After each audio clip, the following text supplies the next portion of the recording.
Religions of Varying Countries by Breanna. Religion, a great conversation starter whether one practices it or not.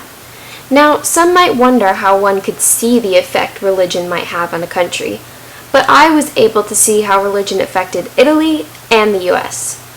Through my previous research, I was able to see that religion is changing throughout the world, but it is still there and is still having a big impact on different countries today. My big question was, does the Catholic faith impact Italy as much as the various religions impact the US? Through my research, I was able to find out that church attendance has staggered in Italy over the past few years. While it seems that in the past few decades, church attendance has gone down, but recently it has risen since the new Pope has come in. In Italy, Catholicism is the main religion and has been since the beginning. With traditions staying the same, many people do not understand why attendance has raised so much in Italy. The new Pope, Pope Francis, has made a big difference for starters. But also, there is a cycle of who goes to church and when. It seems that when children are taken to church, they will eventually leave when they are a teenager, but come back when they are married and have kids of their own. It also seems that when people leave the church, they will come back when they are in a crisis or are dealing with a tragedy. I also found in my research that religion is still affecting politics today. In one case, things have changed in allowing women to be more independent. This is a new concept because the man has always been in charge of the house. That is an old practice that has stemmed from a religion. Women used to have to stay home to raise the family while the husband had to go to work. Over time, this has changed substantially.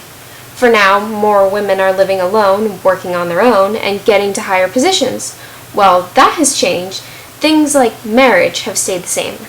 Divorce is not permitted in a Catholic church, so it is incredibly hard to get a divorce through their church. State and church mix in that way because it is legal by state laws to get a divorce, but it is very hard to get a divorce through the church. While I was in Italy, I was able to see how big the Catholic religion is and how far it extends. One of the major reasons for this is that there are so many churches all over Italy. I saw churches everywhere, and they were not just small buildings, sometimes a school that is rented for services. The churches in Italy are all huge and extravagant with very detailed art and sculptures, and these churches have been here for centuries. Most of the churches have been turned into museums or are touristy attractions, but there are still so many people who go to church and pray and practice their religion. I also saw that church attendance is still incredibly high today. I noticed that religion is especially heavy in Rome. My tour group was able to visit the Vatican and the Sistine Chapel, presented here. While the Vatican and the Sistine Chapel are very touristy places, there were thousands of people who came to see the church inside. My group came on Sunday, so we were able to see how many people actually come to church and go to the services. I saw hundreds of people actually at church,